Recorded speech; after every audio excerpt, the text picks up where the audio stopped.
या ठिकाणी water treatment करून लोकांना पिण्यासाठी पाणी पाठवण्याचा प्लांट आहे. असे कोल्हापूरमध्ये 4 प्लांट आहेत. त्यातले एका प्लांटवरती आपण आज आलोय.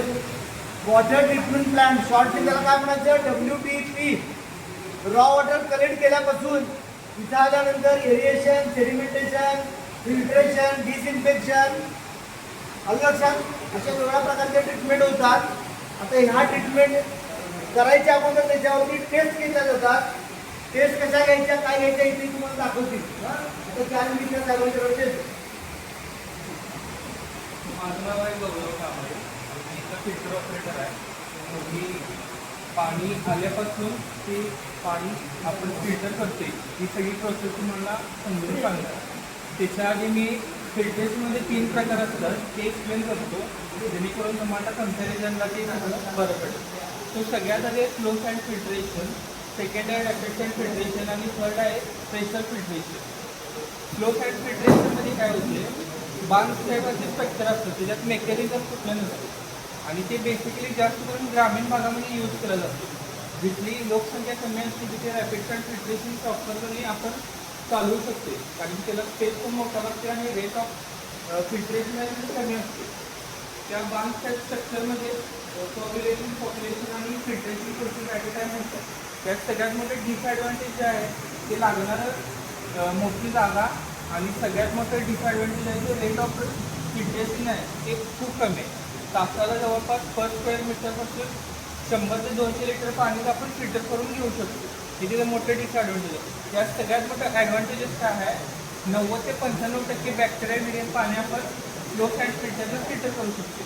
त्याच्यात अपोजिट आहे प्रेशर फिल्ट्रेशन. प्रेशर फिल्ट्रेशनला काय होते, एक टँक टाईप स्ट्रक्चर असते. त्या टँकमध्ये सगळ्या गोष्टी कॉग्युलेशन, पॉप्युलेशन आणि फिल्ट्रेशन त्या सगळ्या गोष्टी होत असतात. त्याचं सगळ्यात मोठं डिसॲडव्हान्टेज जे आहे ते फक्त 70 ते 80% पाणी फिल्टर करू शकते आपण तिथं बॅक्टेरियामध्ये, आणि ते पाणी आपण पिण्यासाठी कधीच यूज करू शकत नाही. मॅन्युफॅक्चर टाईपमध्ये पाणी यूज करू शकते किंवा स्विमिंगला यूज करू शकतो. राहिला भाग म्हणजे रॅपिड सँड फिल्ट्रेशन, जे की आपण यूज करणार आहे डिटेलमध्ये समजणार. रॅपिड सँड फिल्ट्रेशन मेनली शहरा भागामध्ये यूज केले जाते. त्याचे प्रॉपर ॲडव्हान्टेजेस म्हणजे मेंटेनन्स त्याचा कमी आहे आणि रेट ऑफ फिल्ट्रेशन पण बऱ्यापैकी चांगला आहे. सो मी रॅपिड सँड फिल्ट्रेशनचे 5 स्टेप्स तुम्हाला क्लिअर करतो, ज्यांना आपण प्रत्येक स्टेप कुठं कुठे घडते ती फिजिकली जाऊन बघायचं. सो सगळ्यात पहिला aeration, then coagulation, then flocculation, then filtration आणि लास्टची स्टेप आहे ती क्लोरिनेशन. पहिली स्टेप जी आहे एरेशन. एरेशन स्टेपमध्ये काय होते, येणारे जे पाणी आहे ते हवेमध्ये उचललं जातं, जेणेकरून काय होते, पाण्याला जर दुर्गंध वगैरे असला तर तो हवेमधला दुर्गंध निघून जातो. सेकंड थिंग म्हणजे ऑक्सिजन जे आहे हवेची ते प्रॉपर मिक्स होण्याचं काम एरेशनमध्ये होते. सेकंड आहे कॉग्युलेशन. आपण पाणी फिल्टर करण्यासाठी काय केमिकलचा वापरतो, जसं की PAC, पॉलिअल्युमिनियम क्लोराईड, आणि देन TCL म्हणजे सिमेंट पावडर, ब्लिचिंग पावडर आपण यूज करतो. ते मिक्स करण्याचं जे काम आहे ते कॉग्युलेशनमध्ये होते. थर्ड स्टेप आहे पॉप्युलेशन. केमिकल मिक्स केल्यानंतर ते चांगलं मिक्स होण्यासाठी पॉप्युलेशन चेंबरमध्ये आपण जवळपास 30 RPM मोटर लावलं. पाणी कंटिन्युअसली ढवळलं जातं, जेणेकरून जे केमिकल आणि पाणी ते व्यवस्थित रिॲक्ट होते आणि केमिकल पाण्यातली गाळाशी रिॲक्ट होऊन फ्लॉक तयार होतात. देन ते पाणी ते आपल्याला सेटलिंग टँक मिळते. तिथं आपली प्रोसेस होते सेडिमेंटेशन. सेडिमेंटेशनची प्रोसेसला काय होते, पाणी 3 ते 4 तास शांत ठेवलं जातं, जेणेकरून पॉप्युलेशन चेंबरमध्ये जे गाळ तयार झालेला आहे ते तळाला जाऊन बसते.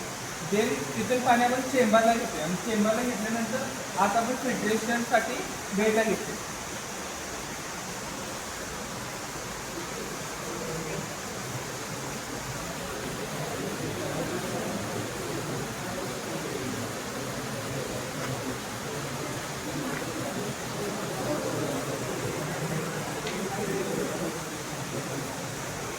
तो असं आपलं बेडचं स्ट्रक्चर आहे. आपलं हे बेडचं स्ट्रक्चर आहे आपलं.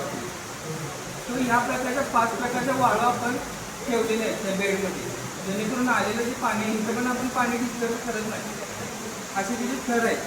सगळ्यात मोठे वाळू, छोटे छोटे वाळूचे थर आहेत. आलेलं पाणी इनलेट वरून आत येते, आणि इथे ते शांत होते. शांत झाल्यानंतर